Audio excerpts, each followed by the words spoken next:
Hello, আসসালামু আলাইকুম। সবাইকে স্বাগত আমার নতুন আরেকটা রেসিপি দেখার জন্য। আজকে আমি তৈরি করে দেখাবো পুরান ঢাকার হাজির বিরিয়ানি। আর এই হাজির বিরিয়ানিটি একদম পারফেক্ট ওয়েতে কীভাবে ঘরে তৈরি করতে পারবেন এবং পোলাওগুলো খুবই ঝরঝরে থাকবে সেটাই করে দেখাবো। তো চলুন কথা না বাড়িয়ে শুরু করি। প্রথমে এই মশলা তৈরি করে নিব একটা।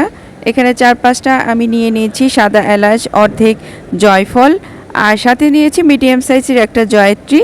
সাথে যোগ করে দেব হাফ টেবিল চামচের মতো গোলমরিচ আর হাফ টেবিল চামচের মতো শাহজিরা।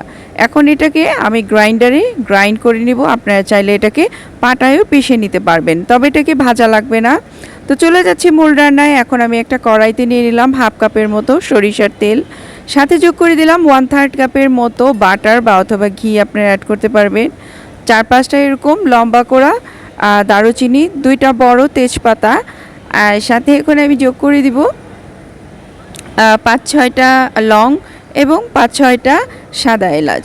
এটাকে দিয়ে আমরা একটু ভালো করে নেড়ে চেড়ে নিব যাতে এই মশলাটার ঘ্রাণটা একটু বের হয়ে আসে। সাথে যোগ করে দিচ্ছি 1 কাপ পরিমাণ পেঁয়াজ। পেঁয়াজটাকে দিয়েও আমরা একটু ভালো মতো করে একটু সতে করে নিব।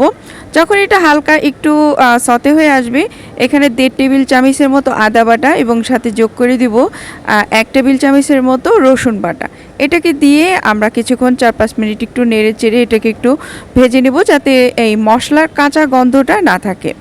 এখন যোগ করে 7-8টা কাঁচামরিচ ফালি করা, এটাকেও অ্যাড করে এটার সাথে আমি একটু হালকা করে ভেজে নিব।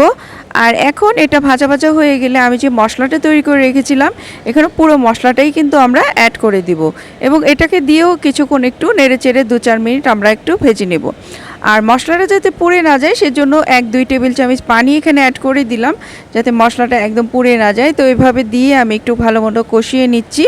তো এটা মোটামুটি যখন কষে আসবে আমি এখানে যোগ করে দিব গরুর মাংস, কিন্তু এখানে আমি আজকে অ্যাড করেছি মহিষের মাংস। তো মালয়েশিয়াতে খুব বেশি মহিষের মাংস পাওয়া যায়, তাই আমি মহিষের মাংস দিয়েই আজকে হাজির বিরিয়ানিটি তৈরি করে দেখাচ্ছি। এখানে আমি হাফ কাপ টক দই ফেটিয়ে রেখেছি। ফেটানোর পর এটাকে আমরা অ্যাড করে দিব। তো এটা দিয়ে ভালো মতো নেড়ে চেড়ে আমরা 5-6 মিনিট আবার একটু কষিয়ে নিচ্ছি যাতে টক দই এবং সব মশলার নির্যাসগুলো মাংসের ভিতরে ভালো মতো ঢুকে যায়। তো এটাকে আমি ভালো মতো কষিয়ে নিয়েছি। এ পর্যায়ে দেখুন এটা কষাতে কষাতে কিন্তু কিছুটা পানি পানি চলে আসছে। তো এই অবস্থায় আমরা এটাকে ঢেকে রান্না করব প্রায় 15 থেকে 16 মিনিট এবং মিডিয়াম আছে। তো এটা হতে থাক, তারপরে আমরা ফিরে আসছি 15 থেকে 16 মিনিট পরে। এই যে দেখুন এটা থেকে কিন্তু পানিটা বের হয়ে এসেছে 15-16 মিনিট আমরা মিডিয়াম আছে জাল করার পরে। তো এখন আমি এটা সিদ্ধ হওয়ার জন্য পানি অ্যাড করে দিব।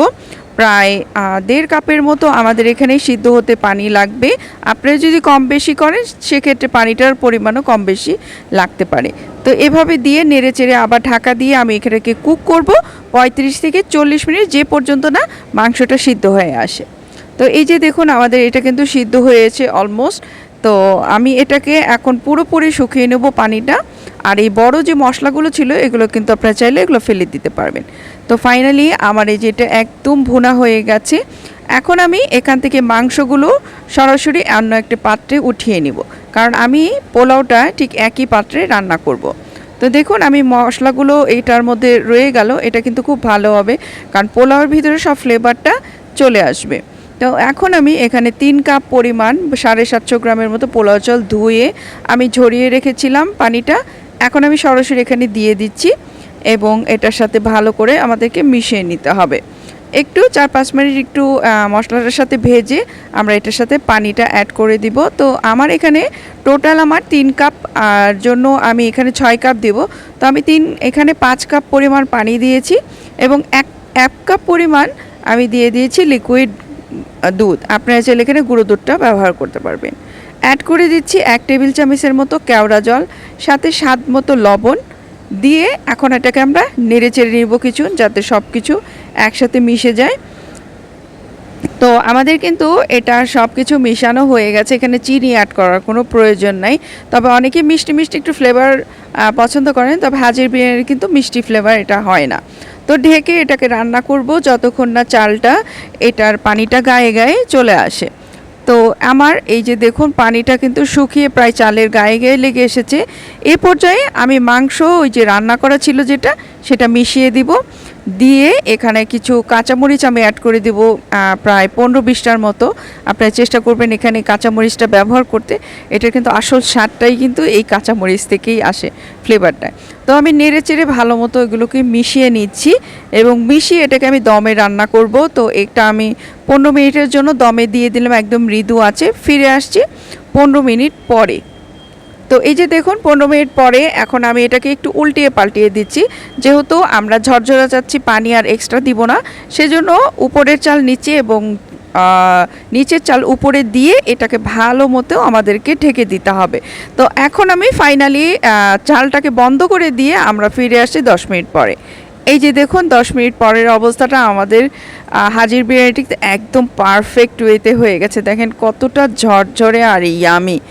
তো তৈরি হয়ে গেল আমাদের মজাদার পুরান ঢাকার এই হাজির বিরিয়ানি। আপনারা কিন্তু অবশ্যই বাসায় ট্রাই করবেন। আর এখন তো রোজার মাস, আপনারা এটাকে সেহরির আইটেম অথবা ইফতারির আইটেম হিসেবেও ঘরে রান্না করে কিন্তু খেতে পারবেন।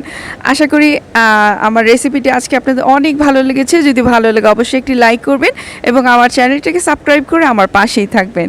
তো দেখা হচ্ছে নেক্সট ভিডিওতে। সে পর্যন্ত আল্লাহ আমাদের সবাইকে ভালো রাখুন। আল্লাহ হাফেজ।